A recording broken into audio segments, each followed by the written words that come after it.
Belly Up Sports presents the 3rd and 10 podcast, your home for all things New York football Giants. Here are your hosts, Nathan Nguyen and Brian Germanaro. Take it away, fellas. Woo! What a start. What a start to NFL free agency. We are now on day 2, but day 1 yesterday was a blast to follow. And our New York football Giants definitely got better on paper. Now, we don't know how that's going to show up on the field, but that's a story, that's something we won't know about that until this time in September. We won't know how these moves go on the field.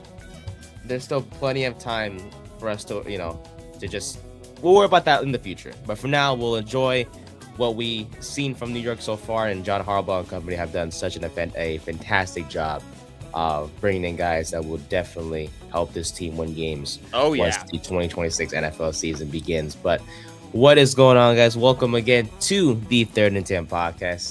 Season 3, episode 83 is now live. I'm your host, Nathan Nguyen, joined always by my guy, Brian Germanaro.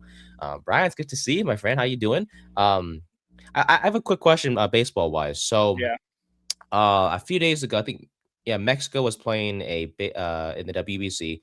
I forgot who they were playing, but they walked off a team 16-0.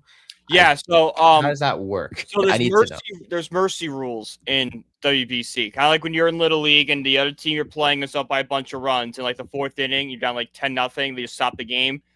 It's the same rule in World Baseball Classic. So if you're up by more than 15 after 5, they'll end it. And if you're up by over 10 after 7, they'll end it. What Mexico did was they scored the 16th run, 6th inning. They scored in the bottom of the inning. No need to continue the game, so they walked off. Yeah, it's a weird way of putting it. It's a weird way of phrasing it. Yes, it just means that they clinched the mercy rules. What they did makes sense. Well, now it makes sense now. I was so confused by the headline. I'm just like, a walk-off, isn't it? When you just technically I get it because technically they did walk off. They did win the game. They just they didn't win the game normally. They clinched the mercy is what they did. Yeah. Okay. Gotcha. So there's different ways of what a walk-off is. Well, for World Baseball Classic, yes. Yes. Yeah.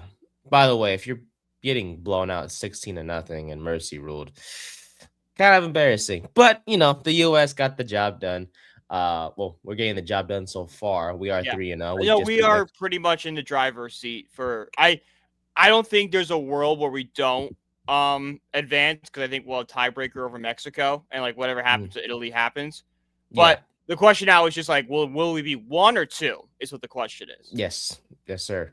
Hoping it's 1. Obviously, hoping it's 1. Italy tonight. We'll decide that. Yeah, but we should take care of Italy. We should take care of Italy. Yeah, we should have no. If we could beat Mexico, we should have no. And this is a good Italy team. Don't get me wrong. I'm not trying to like sell them short, but us taking care of Mexico definitely is going to allow us to beat up on Italy. 1000%. Who is pitching tonight for the job? Noel McLean's going to start, and then that's we'll see. Right. Yeah, he should pitch 3 innings or so. Okay. Again, I think we talked about this before. When it comes to Team USA and Mark DeRosa, the manager, it is kind of tough for him to not like be able to have his starting pitchers go longer than 3 or 4 innings. It seems like it kind of does suck. But at the end of the day, we have to remember spring training. Yes, true. Like these guys, if you ramp them up 7 innings, you're asking for an arm injury. True. Yes, and what's important is that they are healthy for the MLB season, so you can't. You want this tournament to continue. No one can blow their arms out. Yeah, damn right. Second someone blows their arm out, we're gonna watch. We're not gonna get Skeens or Hunter Green potentially in the future, or Tarek Skubal coming out. They're not coming anymore. We're gonna be stuck with the Lance Lynns and the Adam Wainwrights again. And we do not want that. We didn't ask Hunter Green to be in the WBC this. I'm sure we asked him. I just don't think he wanted to do it. Damn it! I wish he. Or maybe the insurance didn't cover him.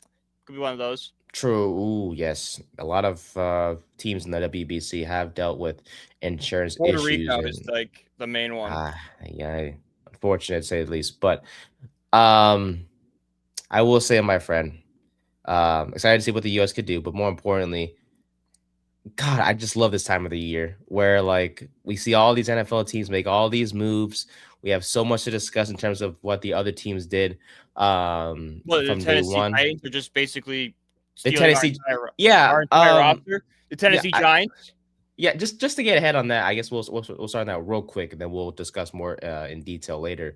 Um, I know they spent a lot of money, and shout out to my best friend Josh. Love him. He's a big Titans fan. Hung out with him yesterday. But Was did very they excited. really get better? Is the Yeah, question that's the here. thing. It's tough. Yes, in a Like, way. I mean, Wandale's a great let's addition. Do not get me wrong. I love the Wandale Robinson addition. I think him and Cam Ward are going to be special together.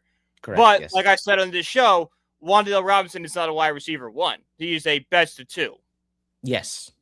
He's a guy that can step in if injury happens, to be Yeah. that number one guy. However, you know, just like in New York, you need that number one guy that he can be paired up with to, Mm-hmm.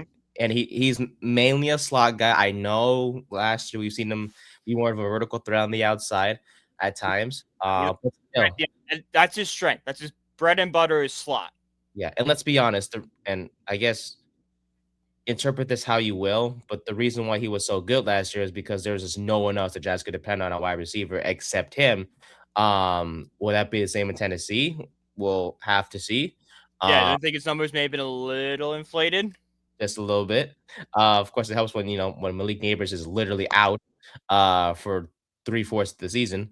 But again, not trying to be a hater, but No, just this isn't against Wandale. I think we both would have signed Wandale. yeah, Not maybe I wouldn't sign him to that contract. I nope, do think the no wide sir. receiver market in general right now is insanity, and Puka Nakua might be like licking his lips right now for an extension. But like, oh my god, like Alex Pierce is getting $28 million, right? Like average. Isn't that Um, it's roughly there, right? It's close to 30. the AAV is pretty high for a Yeah, guy like who that's just way had too much for one. Alex Pierce.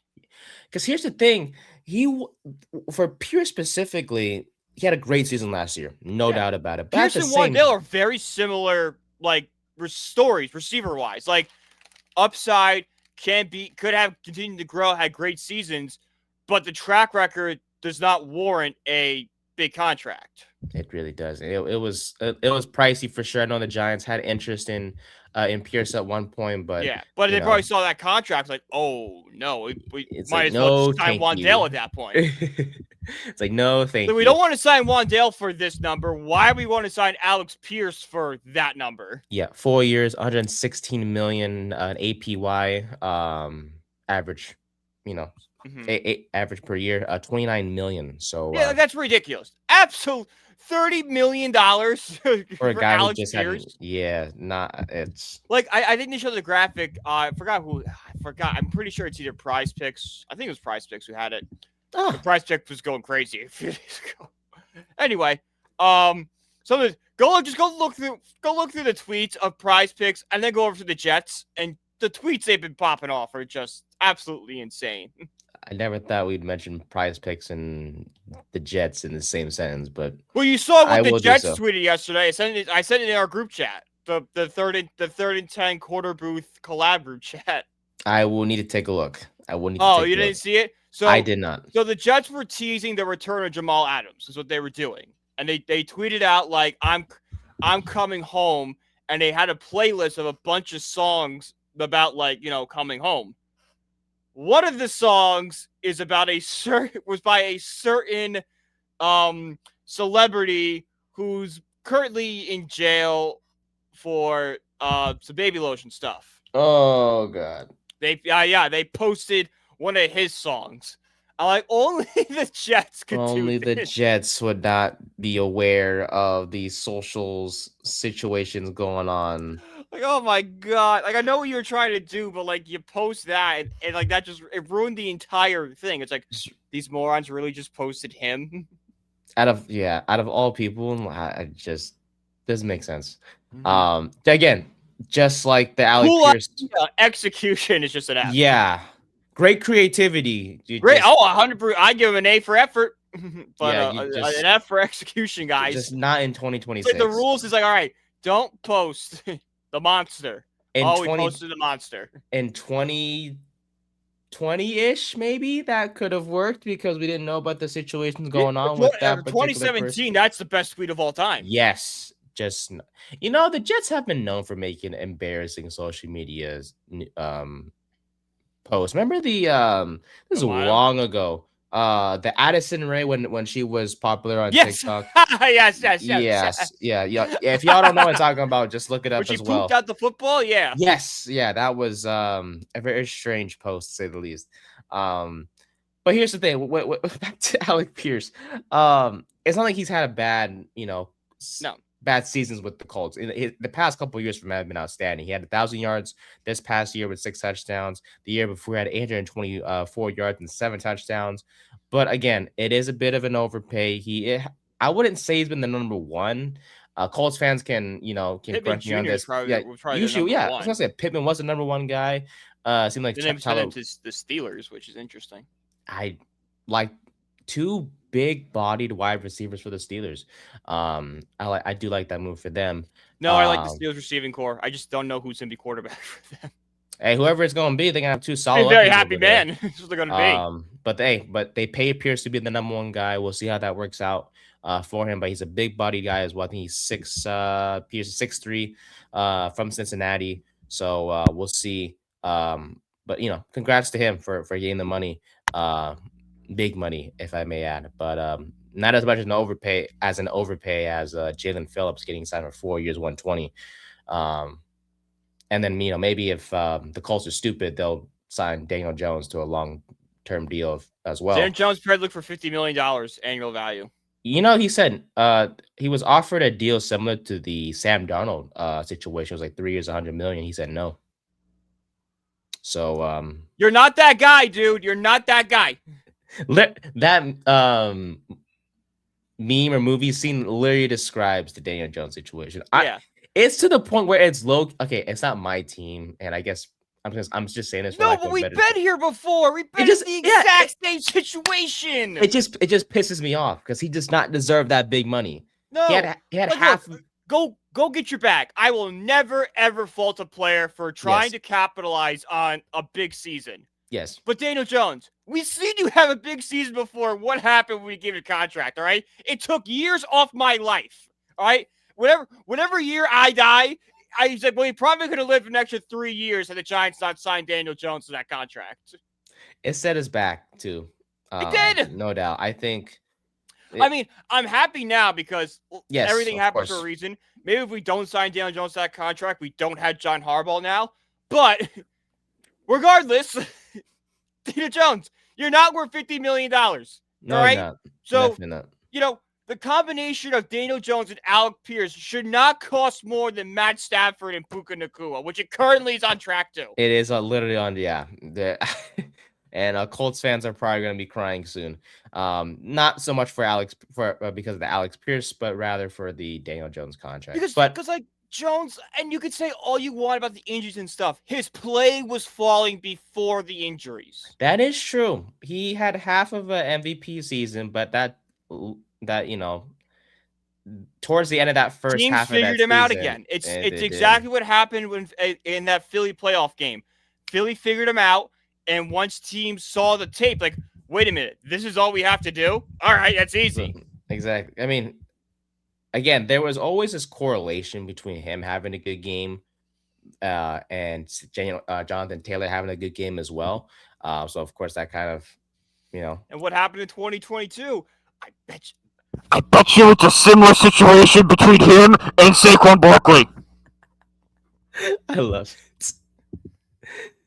No, but it's true because you look at it. He did finish with a career high in passing yards, which is good for him. But again, it's just he just couldn't. He just wasn't the same after the injury. He just really wasn't. So that's the Colts' problem. It's not our problem anymore. I hope they make the right decision, or hopefully he makes the right decision to sign for a more realistic deal. They have the transition. I mean, he won't. I mean, of course, that's not the job of the agent, is to give him just an okay contract. The agent could care less if it's an overpayment on the team's part. All he knows is I'm getting more money in my bank account. That is true. That is true. He cares less about teams think, overpaying. He's like, really, honestly, who's Albert Pujols?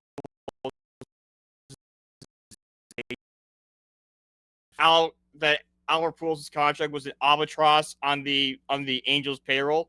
Absolutely not. You could care less. Does it benefit him? Fan, which I seriously doubt. Because it benefited him at the end of the day. So yeah, like that guy bought me a house. Like, why am I complaining? I have a jet ski because of that contract. Yeah, I mean, as an agent, your goal is to always, try to make, get your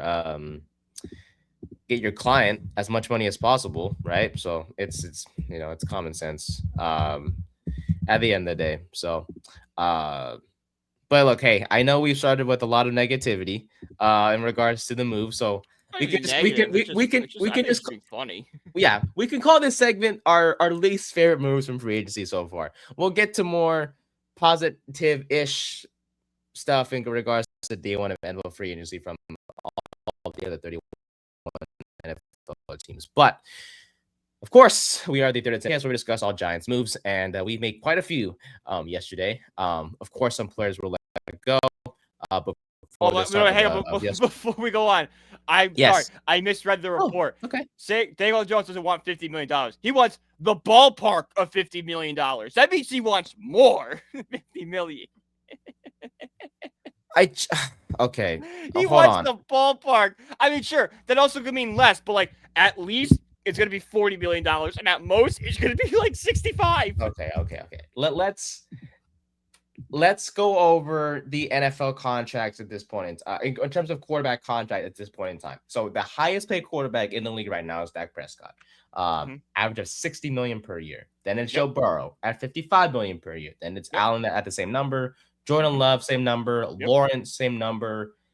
Tua, Goff, Purdy, Herbert. Well, Tua, I don't think doesn't count anymore. Tua's like $5 million with Atlanta. Well, Miami sold him the whole contract, and then Atlanta, I believe, is paying him 1 point something million, the minimum So thank you for correcting me there. Let's see, Goff, Purdy, Herbert, and Jackson and Jalen Hurts round out the quarterbacks who make at least $50 million per year. Out of all those quarterbacks, he is not better than any of them except possibly Trevor Lawrence, and that's God no, I run Trevor Lawrence. I know they're literally the same quarterback, but that's fair. But I think this year, Trevor Lawrence showed more flashes than Daniel Jones did. So the upside with Trevor Lawrence is higher than Daniel Jones. Yes. So I take everything back I said. I'm not taking any of those quarterbacks over Daniel Jones. No, because I'm just saying, next year, if I would have told you that Trevor Lawrence took another step forward in this game, would you be surprised? No. Because if I told you that Daniel Jones took a major step forward in this game, would you be surprised? Took a step forward and elevated himself into the top 7 quarterback conversation. Would you be surprised? I'd be surprised. Exactly. Boom. If we're sitting here next year and talking about Trevor Lawrence as a top 7 quarterback in this league, I don't think there's much surprise. Yeah, it's just because with Lawrence, by the way, I find it impressive how he did it last year, but with Parker Washington as his favorite target. Brian Thomas Jr., which, by the way, hey, buddy, we have there's a team in the NFL called the Giants, and Joe Shane. You want to go play with your best friend, Malik Neighbors? I don't know. Exactly. I don't know if they're best friends or not. I just know they're teammates. I mean, they were great teammates together. And Odell and Jarvis Landry were best friends. There you go. And they were pretty productive in Cleveland together. So I'm just saying. I want the Giants to get Landry so badly. Instead, we did the opposite. And who did we sign instead of him? Was it Golden Tate? I was saying, oh my God, I feel like it's Golden Tate, but why do I feel like Golden Tate was the replacement, not the not the he was the replacement, not the guy to pair with him. Ratchet. Actually, I forget. But no, I want to forget. I know.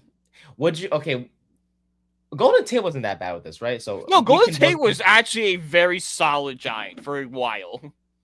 You know who's one guy we were all excited for, but just didn't pan out with us? Kenny Golladay. Well, yeah. that's a name right there. I celebrate. I'm like, oh my God, the Giants are going to win the division next year. We have Kenny Golladay now as our wide receiver one. He's gonna be the Amari Toomer of this generation. No, thank you. Tough times. But then Amari again, Toomer would have slapped me if he heard me say that today. well, it's crazy how we made the playoffs in 22 with the number one guy being Richie James. What's he doing now? He's a free. He's no. I know he's a free agent somewhere. I don't think he signed to any team, but God bless his heart. Definitely carried that receiving core in 22. As weird as that is to say, but that's just how mediocre the receiving core was for New York. But we don't have that problem anymore because we have Malik Neighbors and this person. Yes, this person, Mr. Isaiah Likely, who was the first Giant to be signed in free agency. 3 years, $40 million. I love it. I was super excited to see him. Super excited when I saw this. What to say? We're surprised. I mean, this was a move that was rumored for the Giants for quite some time. As soon as Harbaugh got here, the expectation was immediate. I mean, I think everyone's first thought was Linderbaum because of like our interior offense line not being great. But the second person everyone thought of was, Isaiah Likely is probably going to be here too. Yeah, before the Linderbaum news, Likely was like 1A for me, or was the number one. I think Likely was probably my 2 because Linderbaum was my 1. Yeah, I would say before the Linderbaum. Right. Yeah. I guess before that, I guess Likely would be my 1. Yeah. Yeah. But no, I love it. Reuniting with his former head coach is great to see as well. But more importantly, with Robinson heading to Tennessee, Daniel Bellinger leaving for Tennessee as well. Again, the Tennessee it's in Tennessee. It's in Tennessee. Dave Bell went to the Jets. I thought he went to Tennessee first. I was gonna say, for all people who will miss Robinson, Bellinger, and Flott, they will not be hard to find. They're all in the Tennessee. Just go watch the Titans. Also, if you're a weird fan and somehow like Austin Schlottman, he's also where, Brian? In Tennessee. Thank you very much. This is for the real OG Giants fans. If you miss Austin Calistro, he is also where? Tennessee. In Tennessee. My cousin made a great point when he saw these signings. He's like, all right, cool, but I watched all these guys play. That team sucked. I know.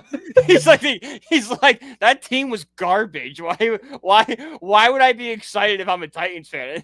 Because here's the thing, I get it when your OC is the former Giants head coach, your current O-line coach is formerly from the Giants.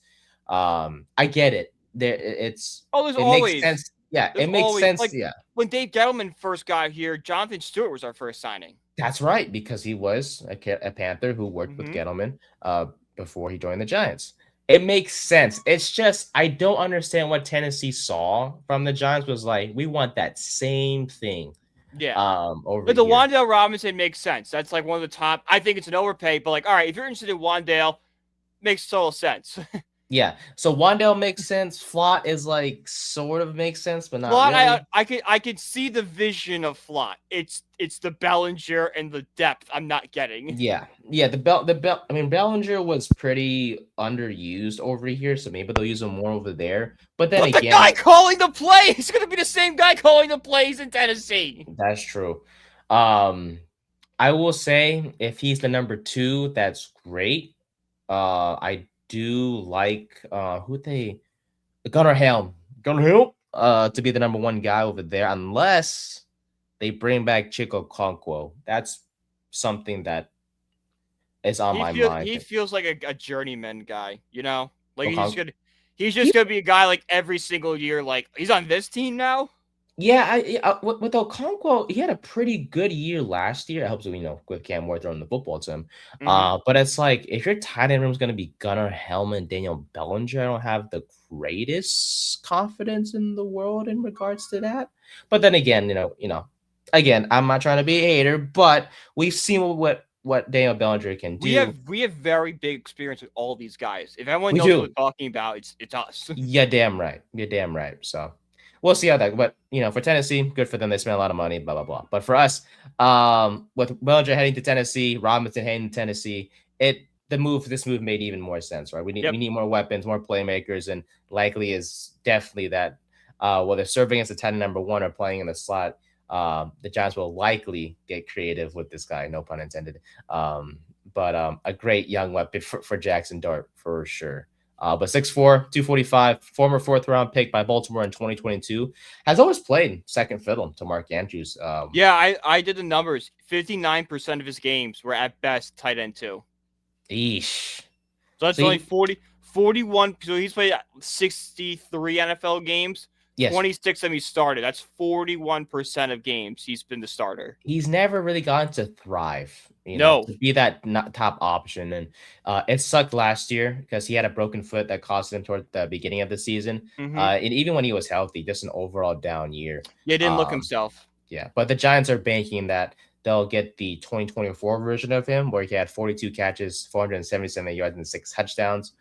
Fun fact, he's never had more than 500 receiving yards in a season.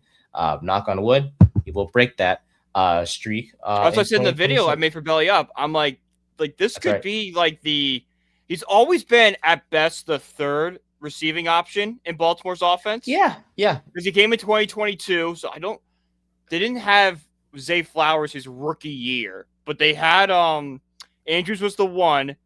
Demarcus Robinson was 2, or Demarius Robinson. Forgot the guy's name. He was the wide receiver 1, so he was there 2, and then probably Isaiah Likely earned that third spot. Yeah, again, he just never has gotten a chance to be that number 1 guy. To be exact, it was so it's Mark Andrews. Yeah, it was Robinson, and then Devin Duvernay was the other name. Yeah, but if you look next year when he's established NFL player. It's Zay Flowers. It's Mark Andrews. It's OBJ. Remember OBJ and the Ravens? He had a little bit of a renaissance there. He did. 14 games for Odell, 565 yards, 2 touchdowns. But yeah, Zay Flowers was the number 1 guy. So that likely has never gotten a chance to really thrive as a top target, but he will get a chance to do so here. Of course, with the Malik Neighbors situation, it's a bit scary to see how if he'll be officially ready for, and healthy for week 1. He's on track to though, so I think he'll be healthy. There. I just think it's going to take a couple games for him to get back up to speed. That's right. Like you're going to see the rust. It will be nice to see him a little bit in the preseason, but not too much for sure. No. But just definitely for him to get his feet wet again and get used to playing. But with Likely though, just another target for defenders to worry about over here on the Giants outside of Malik Neighbors, and this team is. Look, we still need playmakers, no doubt about it, but this is a great start. We need one more at least, I feel. One more, yes. Your boy Mike Evans, who I really hope he would have signed, is heading to San Francisco, which sucked because you brought up the idea when we did the rebuild the Giants thing, and I was super intrigued by it, but just unfortunate, honestly. Yeah. But you know what? It's good for him. I mean, it makes sense. He's at that point of his career where he really has nothing left to prove. He just wants to win. Why would he come to the Giants if he's going to win? Go to San Francisco. Yeah, and he's getting older too. So, get yourself to an opportunity where you're more likely to win sooner rather than later. The Giants are definitely a year-ish or 2 away. We're a solid 2 years. I think we're 2 years for being a lock playoff team. Yeah, if that makes sense. Which hurts the soul, but hey, patience. Like it's this year is the settle in. Next year is the step forward, and in 2 years it's okay. The Giants will be in the playoffs. It's just how far can they go on a consistent basis? Yeah, like hurts. Yeah, that it hurts the soul to say that that we're a year or 2 away. But you know what? Like I said, I'm happy saying that now because I trust the infrastructure in place to get us there. It's it's like there's a light at the end. It's kind of like when you're driving on vacation and it's like a long drive. And you could just start to see your location. You're not there yet, but you can see it. Yes. It's like, all right, we're right there. I'm good. 30 minutes, nothing. I'm looking at it. We're seeing the light at the end of the tunnel. Yeah. It's like we used to go to Ocean City, Maryland when I was a kid. Yes. And when you're 30 minutes out, you can start to smell the salt water from the beach. So we'd always roll the windows down. I'm like, all right, we're close. I can smell the ocean. Ah, yeah. That's kind of where we are right now. It's like, all right, I can see the playoffs. I can smell it. I can smell the playoffs, but I know I still have a little bit to go before we're there yet. So, and that is exactly the best way to describe the Giants. But of course, we'll definitely get there sooner rather than later, but it will take some time. And making moves like this will definitely help propel us towards that. But But yeah, look, hey, there's something we saw last year when it comes to Jaxson Dart. He targeted the tight end position a lot. Again, was it because we didn't have Malik Neighbors? Sure, but Theo Johnson was his favorite target, of course, during the year, along with Wandale, of course. But it was mostly just Theo Johnson. Dale Bellinger was targeted quite a few times as well, and whatnot. So it definitely helps to have a really good tight end now, number one now, and likely. Johnson will be the number 2, of course. And then I think it's going to be either Manhurts or Thomas Fedoni, or 7th round pick last year, stepping up as the number 3 guy. Here's the best part about number 3. We get creative with number 3 because as great as a receiver likely is, he's not a bad run blocker. Like he's not. No, sir. Baltimore was, and I know it's kind of crazy because like Derrick Henry wasn't the most effective runner, but Baltimore was a very good run team last year, and a big part of it was the holes created by Isaiah Likely. So we talked about like guys like Manhurst and Fedoni being like the block first guy. We don't have to like count on them solely now. Isaiah Likely could be the run blocker too. That is true. That is true. We can roll out there with 11 personnel. With him at the 11 personnel. Am I tripping? No. 11 personnel. 11. Yeah, 11 personnel. And yeah, he's not a great, but he's a decent run blocker. That's fine by me. He's solid. That's all we need. Yeah, and it helps that we re-signed a few other offensive linemen who've done a pretty good job as well. One particular offensive lineman that will be continuing his blocking duties over here in East Rutherford, but we'll discuss that shortly. No, likely great first move of the day yesterday. Was super excited. Definitely an A for me. Was very happy about it. Very excited to see what he can do for Big Blue. And contract wise, honestly, 3 years, $40 million. That I will take that any day of the week compared to what Wandale got over there from Tennessee. So definitely got 26 too. I feel like it has to be stated. 26. Yeah, he is still young. He's got a lot of tread left on those tires. Still young, has kept himself relatively healthy outside of last year. But last year was kind of a fluke injury, like a broken foot. Like suffered in the training camp, I believe. Yeah, like that's kind of like a fluke thing, Yeah. Like if I'd be more concerned if it was like a hamstring injury, a soft tissue injury, that those will nag. A broken foot is just like, all right, like maybe you hit the door, you were walking out and you hit the door the wrong way and you just broke a bone. Like we've seen quite a few weird injuries on players, not just in football, but in other sports. Francisco Lindor broke his thumb by closing a door on it in Los Angeles. Who was the one that messed up their elbow by hitting the counter? I forgot who it was. Someone messed up their elbow. Yeah, no, there's a bunch of great like injury stories like that. Yeah, it could happen to anyone at any time. It's always those stories that make you realize, like, oh, athletes are people too. They're damn right. They're just like the rest of us, getting themselves into weird situations. They sleep the wrong way, and they mess up their back, and they're done for the year. Exactly. Only I was on my back. I'm still going to work the next day. You're damn right. Just like football players, they'll sit out for a week. Not us. If we get something hurt, if we get hurt, we got to fight through it. There's no off days. I can't tell you the last off day I had. I'm always doing something. Well, you better get an off day soon, but you can't overwork yourself now. Today is my off day. I've been overworked for months. It's overworked, and I can't say that. There's a saying from this. I forget where Josh got it from, but it was like overworked, but under. Never mind. I won't get into it. All work and no play makes Jack a dull boy. Is that the quote? That's not, but I never heard that one before. But from The Shining, we will just use that for now. For sure. It's from The Shining. It's a great movie. Isn't The Shining with the two little girls where it's like yes, that's The Shining. Yep. Hell no. Hotel? No, you gotta watch it. It's great. It's an incredible movie. I've watched it once, but I'm glad. It's not scary. It's great. It's a psychological thriller. It's awesome. Yeah. Again, I don't. Here's Johnny. And all right, well, I cannot sleep today. All right, but I will be able to sort of sleep. Really not that scary of a movie. I don't mess with psychological thrillers or horror. I'm dead ass. Listen to some of his best acting. It's incredible. I'm dead ass kind of just the B word when it comes to movies like that. I just can't. But anyways, so what you're saying is smiling is not your cup of tea. Smile, is that your cup of tea? Oh hell no! That Oh movie's incredible. hell Those no! are It's great not. movies.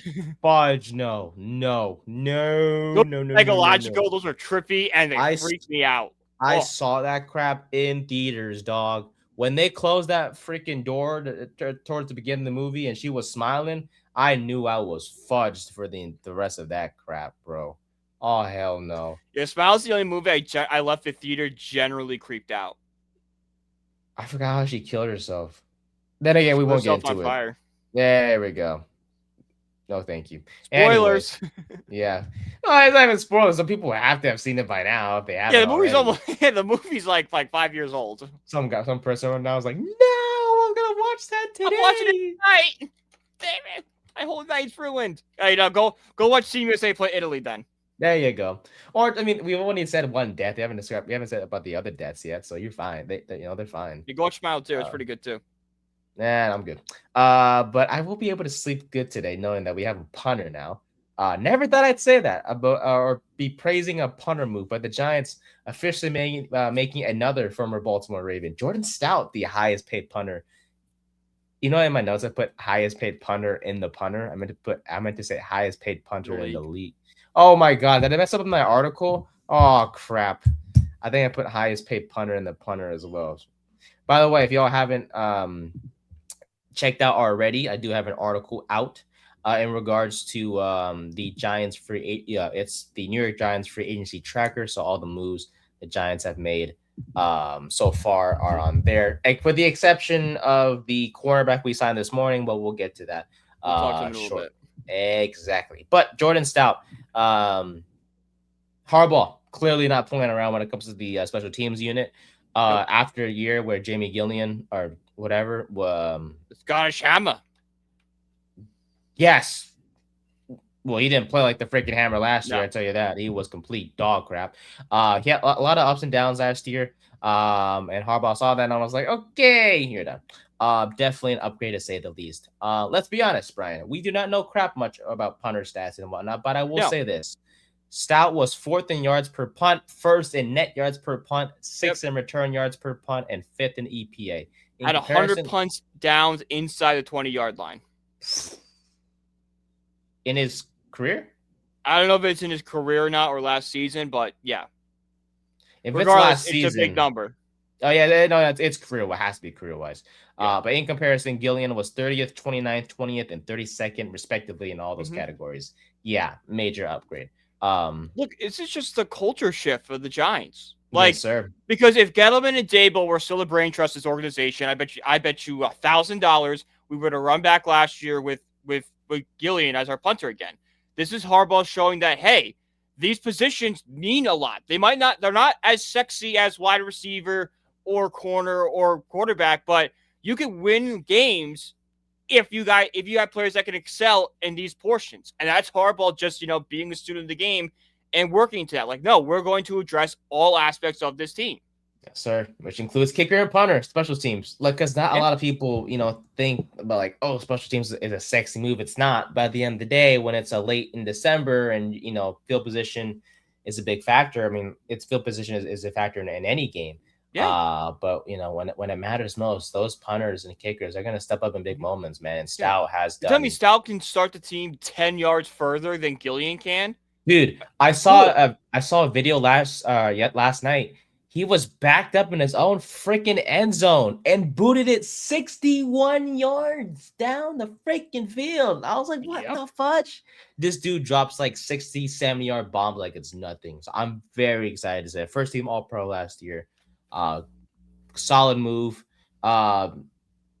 I don't mean to be too picky, but if we could just release Graham Gano, if y'all don't mind, that'd be fan. That might be a post June move. Remember, like the cap and stuff. It's like different. That's right. Yes. Cut him here. I will give him a passer right now. But if we're sitting here on July 1st and Graham Gano's on the roster, we will have issues. Yes, we do not want him on the team. Let's do those numbers. We will roll with Ben Sauls any day of the week. Yeah, Ben Sauls. I would like, I don't even know what I want to kicker at this point because it's just been so bad. We can always draft one if we wanted to. Yeah. We can always draft one. All right, so Graham Gano, if we cut him, yes, hit me. Pulling him up right now. We got to find him on this website. It's Mr. Salas. How we doing, sir? Here we go. All right, Graham Gano. Graham Gano's making $4.5 million. We cut him pre-June 1st. It's 1.2. We saved $4.5 million on the cap, but we'll pick up $1.25 million in dead cap. No, it's the exact same. So I don't know why they're keeping him right now. It's weird. Could just be a post-June move. Yeah, maybe Harbaugh. I mean, if Harbaugh trusts him, I guess. But Ben Saul. No. If Harbaugh trusts him, I'm gonna start having trust problems with Harbaugh. It's just Ben Saul. There's no move that like I said, I will give Harbaugh the benefit of the doubt. There's no move that will make me turn on Harbaugh quicker than bringing back Graham Gano. Because we've seen so many times where it's like Gano's just not it. It's as simple as that. It's not. It's as simple as that. But no, yeah, definitely do not want Gano on this roster. But for Stout, former Raven, rejoining with reuniting with his former head coach, and Harbaugh, love it. And the Scottish Hammer, thank you, but no thank you for your services. Yeah. Like I was talking with my cousin the other day. Yeah. If I had to go into next season with Gillian as my punter, I don't really think I would care. Because punter, he's not great, but he gets the job done type of guy. But if from what I've seen from Stout, this could be a game changer we don't talk about. That's true. Because I'm telling you right now, we will probably not say his name much during the season. But I tell you what, that's a great thing. Like punters and offensive linemen, if you're not talking about them, it's a good thing. Because they're just doing their work. Yeah, in the shadows. Because those are positions where negativity is what comes with being talked about. Yes, sir. That's true. So, but yeah, great couple moves to start, and then another one dropped later in the afternoon of a guy who we talked about. This might be my favorite move. Jermaine Edmonds of the correct? Three. I love this move for us. Yes, sir. 3 years, $36 million. Again, we talked about it in our last episode. Mm-hmm. And it was a move, again, not surprising. It was expected. They would, just what was the contract going to be and whatnot. And again, that's pretty, $12 million per year. It's pretty good for a guy that's going to come in to replace Okereke and more than likely Micah McFadden, who still hasn't been re-signed yet. Again, still plenty of time for him to be re-signed, but at the same time, his future is still very murky. Again, we talked about it before. The team needed to address the linebacker position.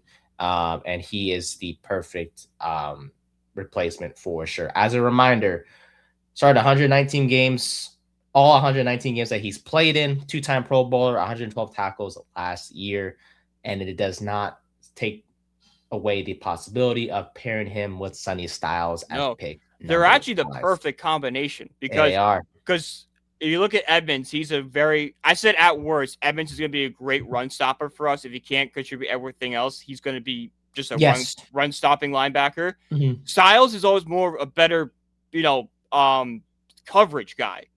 So that's a perfect 1-2 punch to have right there. The running the game specialty and the passing game specialty. That's true.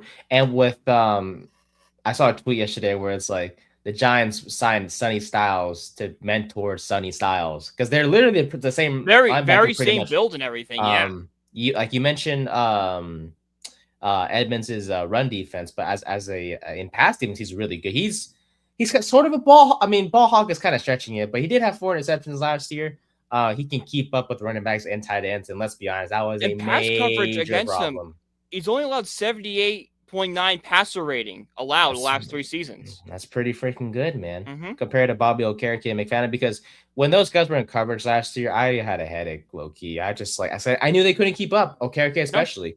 And I remember when McFadden went down and we had Darius Mawasu come in at linebacker. I swear the first player to Jaden Daniels was immediately targeting him. Because Mawasu was just not good in coverage. And wasn't even in the draft. Was the special teams run stop specialty? That was his thing coming out.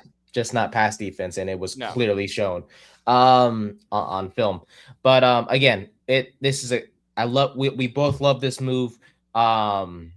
Again, this cannot be the last move made at linebacker. No. Because the depth chart is Edmonds and then Mowasu and then Chris Board.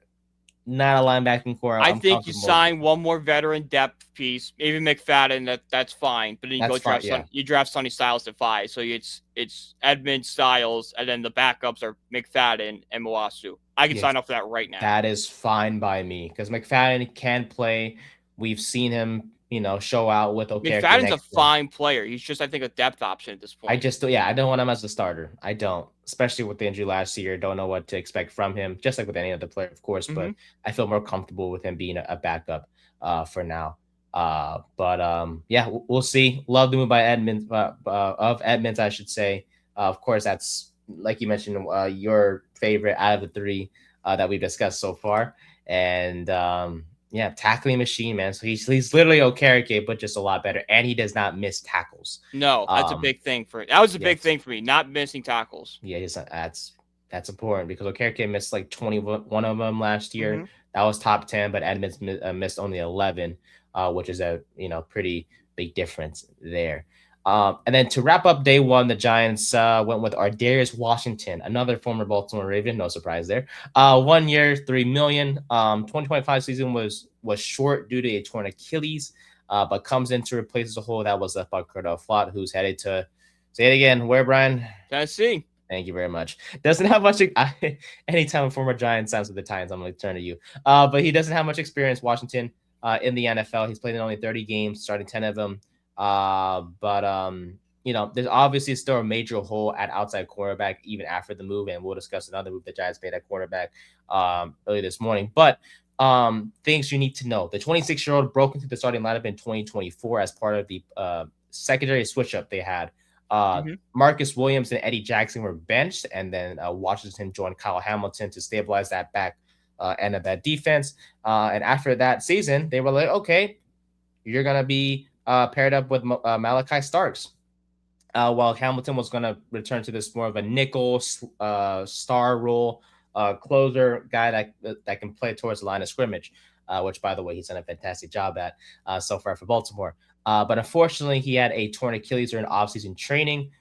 He still recovered and played about 7 months after that injury, but played just 61 snaps in his 4 appearances towards the back end of last year. But he is going to be that third safety that will be behind Nubin and Holland, but also can be play the slot if needed. But health is such a big concern when it comes to him, my friend. But for those who want some optimistic stuff, in 2024 he had career highs in tackles, interceptions, and pass defended or deflected, with 62 and 7 respectively in those categories. So, again, I don't know crazy much about him. He's, if anything, just going to be that special teams guy. That can come in and play defense. I mean, he's not the special teams ace. He's a depth guy. I think they're trying to address the secondary through depth pieces without not a star. I think they want to give guys like Adebo and Nubin chances to prove themselves while also having guys they trust behind them in case they want to pull the leash on them. Which is kind of I understand it, but then I don't want to do that. And even with the guy we'll discuss next, even with that signing, still that cornerback room is just something still weak. I'm not comfortable. No doubt about it. I refuse to go into the 2026 NFL season with the cornerback room that we have right now. I refuse. I can't, because that would just be a major hole that if we don't address in free agency, I really do hope we address in the NFL draft. Yeah, I don't know how you feel. I mean, it's just a depth move, so it's just I'm fine with it. Like I said, I like the depth. I think they're gonna fill it out that way, and they're gonna change this up. So they're gonna address. I think secondary is more of what they're focusing on the draft. I think that's where the draft's gonna be coming in handy. So I'll mention this player, the signing of this player, and then I'll ask you the question. Greg Newsome II signed this morning to New York, 1 year, $8 million.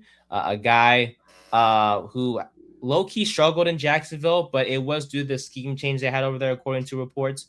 Again, I don't have too much research on him. I just Mhm. found out about the signing this morning, of course. But his best season came as an inside corner in 2023. He was able to cover smaller and quicker receivers, but also be a good run stopper as well himself. He does need to improve his consistency in man-to-man coverage, but he is just 25 years old. He did have 4 interceptions last year, if I'm not mistaken.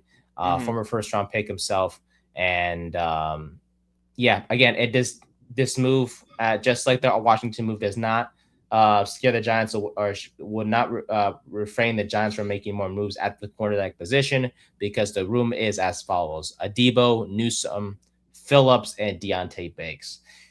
So my question to you is this: would you go cornerback at 5 if you're the Giants, or would you stick with the Sonny Not Styles at 5. situation? I would go. Okay. I would pick cornerback with either with like my second round pick, because it's such a deep cornerback class, and I think Sonny Styles is a great prospect. You can't miss on him. So you get Styles. There's no one like, I know the kid from LSU is good, but I don't know if he's worth Yeah. the fifth. I don't know if he's worth the 5th overall pick. I think you especially with how deep this cornerback class is, I think you sit on it. You draft a corner in like the second, maybe you trade up to the 3rd round and get it. But that's where I would go corner. Okay, I was going to ask. I was saying Delane he is arguably the best corner in the draft.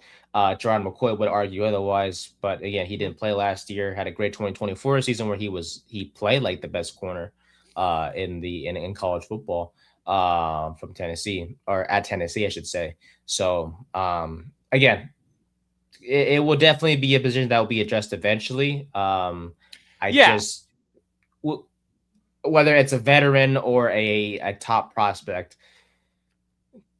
that this is my biggest worry as a right linebacker. Not so much, obviously, with Edmonds now. Do I still want Sonny Styles? Absolutely.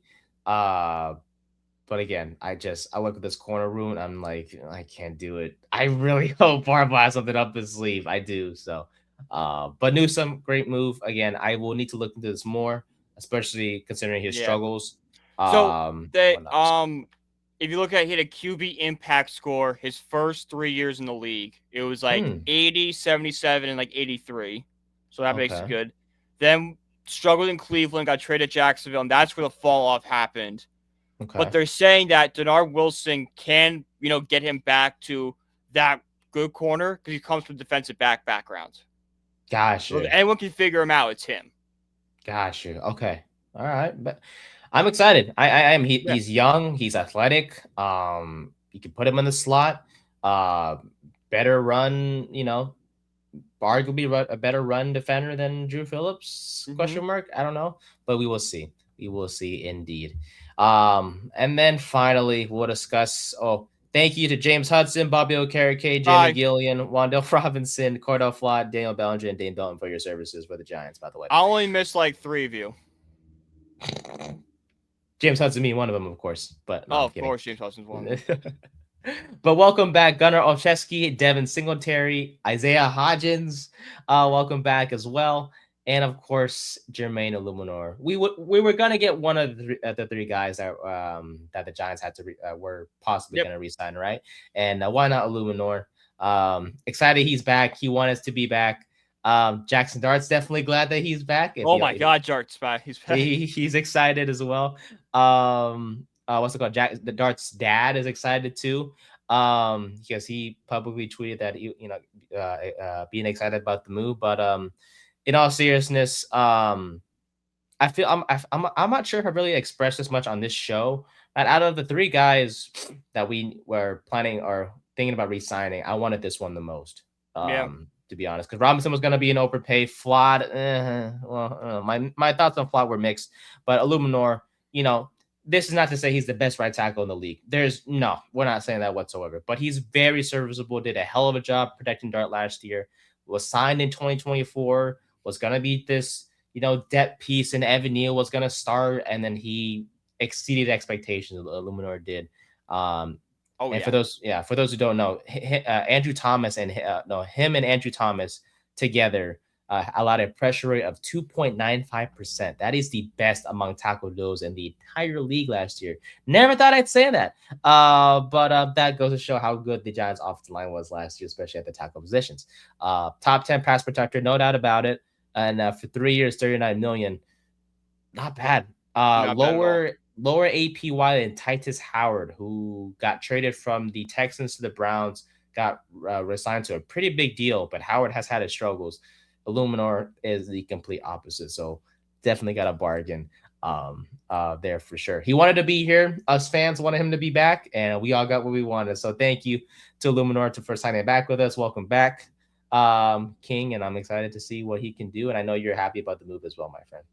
Yeah, I mean, unlike you, I think of the three, I was going to if I had to pick it, I think Eluemunor was my last. I was very big on like addressing alignment through the draft and stuff.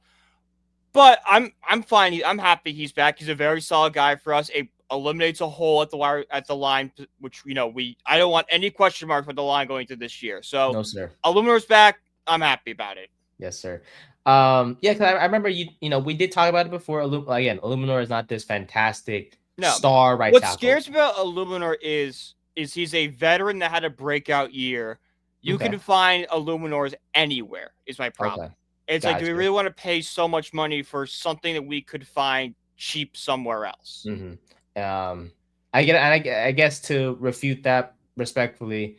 Yeah. Yeah. Not respect. I mean, that's for lack of a better term, respectfully. I guess you don't want to, ruin a good thing that's going well for them. No, that makes sense too. I think he's already familiar with this situation. He knows what's going on. So why rock the boat? Makes total sense. He's doing well with Thomas at tackle. Like we're gonna be. Yeah.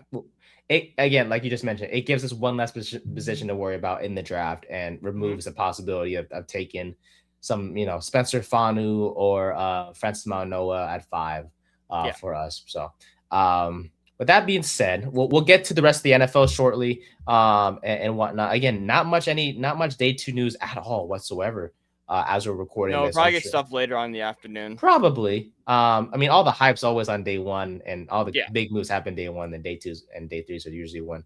Well, day 2 for the Giants as of recently, that's when we make some major trade. Brian Thomas Jr. Just kidding.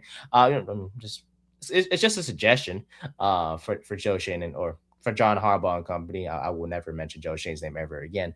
But we saw the video of his daughter, right? What she was saying.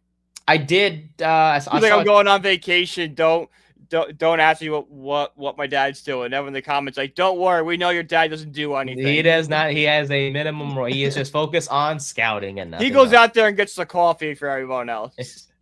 But real quick, my friend, before we get to the rest of the NFL, as we're recording this, there are still plenty of holes the Giants need to address. What are your 2 biggest wants or worries in terms of what you want to see from the Giants for the rest of until Friday when we? Well, I would like to get an interior offensive lineman. Whether that I know we were very big on Elijah Tugger before he signed with the Patriots. I know. Dang it.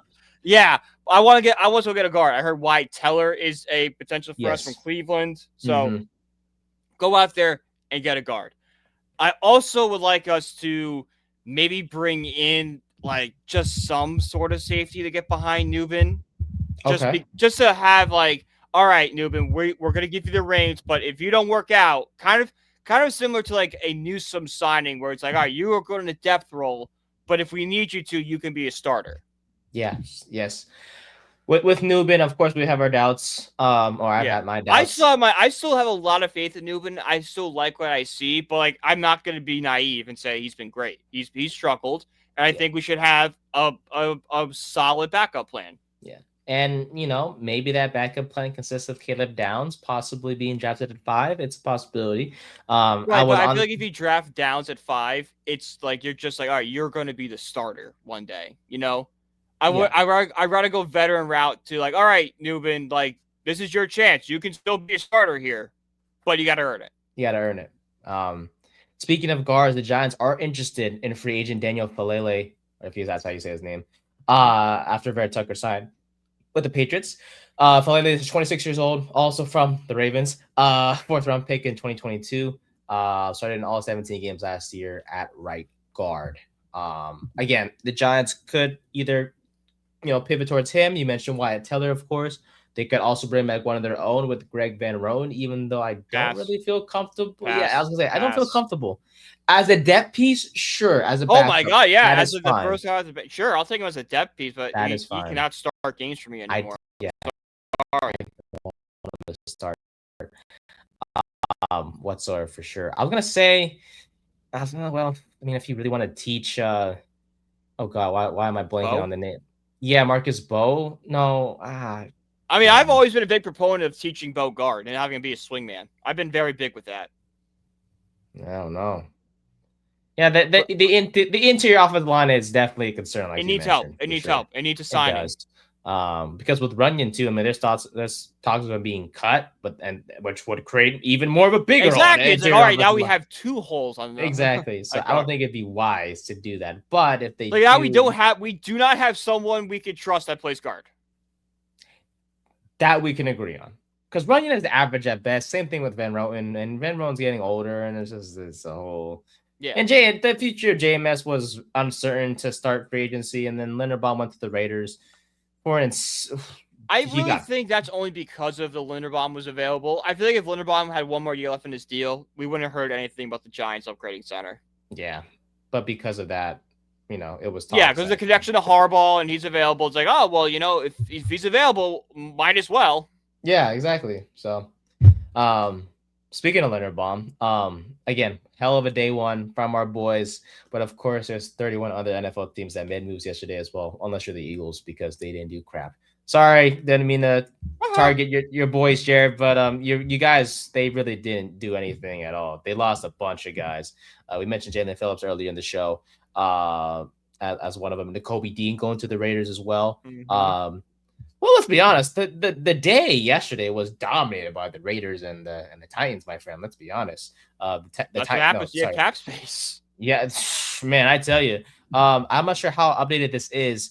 But in terms of spending, my team, the Raiders spent over 280 million yesterday on 7 players. The Titans spent 270 million on players yesterday as well. The next closest team was the Panthers at 173 million. That is almost a $100 million difference between the Titans and the Panthers. So definitely a lot of money spent. We spent 128 million, so we shouldn't talk too much. But the Eagles spent they were the least spent, the team that spent the least so far with 1,265,000.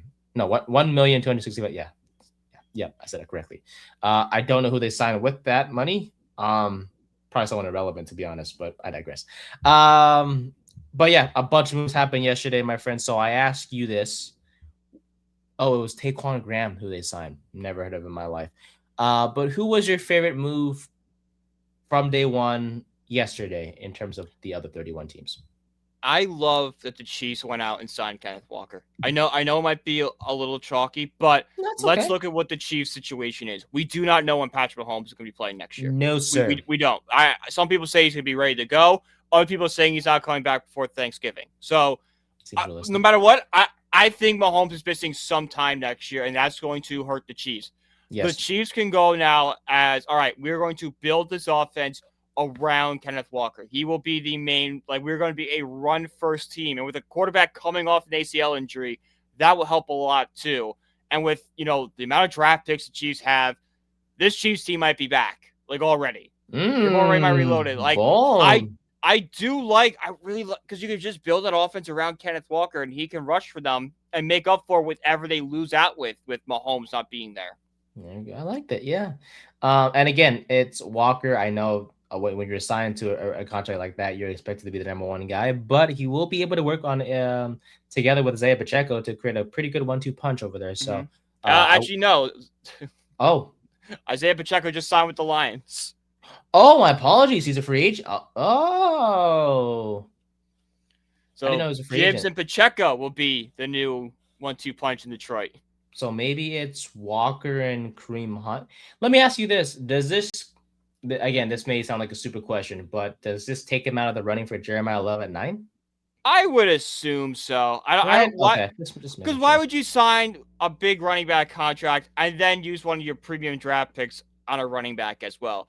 If you want to say they draft a running back in the later rounds, I definitely could see that. Okay, like I said, Emmett Johnson, Mike Washington from where is he from? I think he's from Arkansas, if I'm not mistaken. Whatever. But a late round pick, maybe a Jadarian Price in the second round, maybe that could be an option for them. The other Notre Dame running back. That seems more realistic considering Price is sort of more of a power-ish. Yeah. No, yeah, okay. Mm-hmm. Got it. Yeah, that makes more sense. Come on, Nate. Yeah, I love it. Great. The Chiefs needed a running back, whether it was in the draft or free agency. They got their guy in Walker. Sucks for that Seattle let him go. But they will more than They have Charbonnet. Charbonnet. Charbonnet takes over. They'll depend on him for sure, no doubt about it. My favorite, well, not my favorite, one of my favorites was Rashid Shaheed re-signing with the Seahawks. I think that's big for them. You acquired him last year from the Saints before the deadline. He wasn't, the greatest receiving threat in the world, but he can make those big plays. He does take the top off defenses and takes a lot of attention away from Jackson Smith and Jigba, which was big for Sam Darnold and then that offense last year. And when you lose, a Kenneth Walker, it's at least important that you bring back some guys, and for a guy like Walker, for Shaheed, to bring a guy like that back who can provide value on offense, but also on special teams, I think that's big for him. So great move by Seattle there. What's another one, my friend, that you got as one of your favorites? I mean, kind of in the similar vein, I do like that Travis Etienne's going to the Saints. Like you have to give Tyler Shuck as much help as possible, and giving him a runner like Etienne gives that running game explosiveness. That will help a lot too. Coming back home to Louisiana, so yes, sir. Definitely a heartwarming story to say the least. Mm-hmm. Malik Willis to the Dolphins. Hey, I know the Dolphins have a lot of dead money they're gonna have to deal with, but when you're starting, it's important to start fresh, and this is a great first step for them, is getting a guy like Malik Willis, who really shined in limited time against with the Packers last year. Hell of a story, man, to go from Liberty, go to the Titans, not do crap there, NFL career kind of in flames, and all of a sudden you go to Green Bay, you kind of figure things out there with Matt LaFleur, and then get yourself a pretty good deal with the Dolphins. If I'm not mistaken, the deal is for like $30 million a year. 3 years, $67 million, $22 million APY. Yeah, $45 million guaranteed. So good for him. Honestly, hell of a story for the former third-round pick, who had to sit behind Will Levis for a little bit and just couldn't figure things out in Tennessee, but really just found himself again. So love that move there. We kind of forget that Max Crosby was traded over the weekend. With all the rush and everything going on. But love the move. I'm glad he is out of that kind of toxic environment over there in Vegas. That losing environment to describe it better. But now there's no more excuses in Baltimore. There's no excuse anymore. There really you have to win a Super Bowl now. Lamar Jackson, you got to get yourself out of this, this narrative that you can't perform in the playoffs, because it's like, well, then you did lose likely. You did lose. Well, then that comes back to a similar problem. The Ravens always make the splashy move. They don't make the smart move. That's right. Like, let's say Crosby's a flashy move, and I'm not saying it's a bad move to go out and get him. That is going to improve your team so much. Yes. What we've seen in the past, they signed Derrick Henry, but didn't go out and address this need or this need. Is it going to be the same situation now where, like, all right, they got Crosby, but they lost Linderbaum, so their interior offensive line is going to be weaker now. And then they lost Isaiah Likely. Mark Andrews is on a decline. So that's 2 pass catchers gone there. So who's Lamar Jackson going to throw to? It's just like they always seem for flash instead of like substance. Which is, the flashy move will always attract fans' attention, but it's like you got to make those little moves, and that's something that Baltimore has not been able to do these past few years. Let's see if it's different now, but like you just said, with Likely and Linderbaum gone, those are 2 kind of staples of that offense for years. How are they going to replace them? They lost quite a few guys over there in Baltimore, so especially without a first-round pick now. I know they don't have first-round picks this year or next year, nope. So.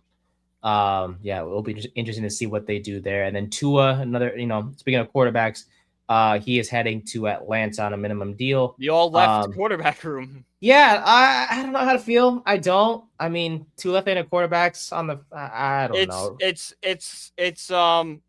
It's giving Michael Penix a chance to be a starter while having a good backup behind him, a good replacement plan.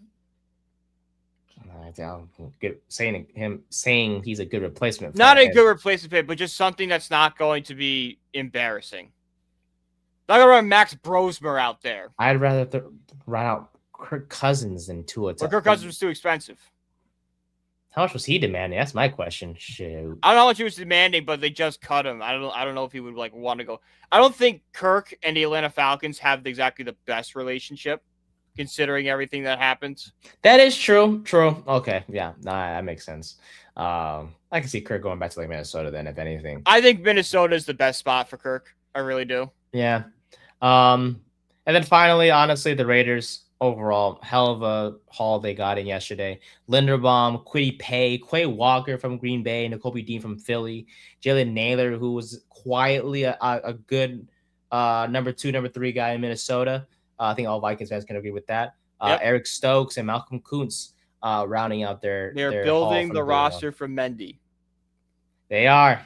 Fernando. I hope they sing that song when they win games over there in Vegas. It's a catchy song. But yeah, those are our favorite day 1 moves. And then again, day 2 has been relatively quiet. Should get some action here relatively soon. I hope so, because this has been kind of. We had to check. Yeah. No, that's the Washington one. We already had that. Yep. Yeah. Let's see. In terms of what has occurred so far today, but you mentioned Pacheco signing with the Lions. The Seahawks are monitoring the Rashid White market as the fallback option after losing Kenneth Walker. Khalif Raymond will sign with the Chicago Bears. The Cowboys and the Eagles have been inquiring about Patrick Queen's availability. And then Nate Hobbs released by the Packers, and Dawson Knox signing a 3-year deal with the Buffalo Bills. So that is all we got so far here on day 2. By the time you guys see this, there probably going to be more moves out there. There may not be. Who knows? But you can check out my Giants free agent tracker article on bellyupsports.com for any updates on our G-men there. And then, of course, stay glued to social media throughout the day for more moves across the league, because why wouldn't you? Unless I'm missing anything else, that will do it for today's episode, my friend. That will do it. Fun episode. Great moves by the Giants. Likely, Edmonds, Stout, Washington, Newsome. Welcome to the Giants. Very excited to see what you guys can do for us here as we shift to the 2026 NFL season. And yeah, shout out to our boys in Tennessee, the Tennessee Giants. That's going to be a running joke, I feel like. Oh, yeah. Yeah. This. Like, where's Wandale playing? Tennessee. All right, cool. But that'll do it. Thank you guys for your support, watching and listening to us as always. If you want the audio version of this show, you can find it on Apple Podcasts and Spotify or wherever you get your podcasts. And if you want the video version, check out our YouTube channel at 3rd and 10 Podcast. You can follow us on social media as always. You can follow me at Nathan_124. You can follow Brian at BrianPG1016 on Twitter. And our podcast page on TikTok is at 3rd and 10 Podcast as well. Shout out to our sponsor, SeatGeek. Use the code BellyUpSports for $20 off your first purchase. And as just to mention about a minute ago, you can find my article work, Brian's article work, and all of our other amazing writers and podcasts at bellyupsports.com. We'll see you guys on Friday for more free agency talk. I think by Friday, that's when the quarterfinals of the WBC begin, my friend. If I'm not mistaken. So, yep. Okay, so we'll discuss more about that as well. Go Team USA. Let's beat Italy today. Be undefeated through pool play, and go from there. And yeah, that'll do it for Brian. I'm Nate. Thank you guys so much as always, and we'll see you guys in the next one.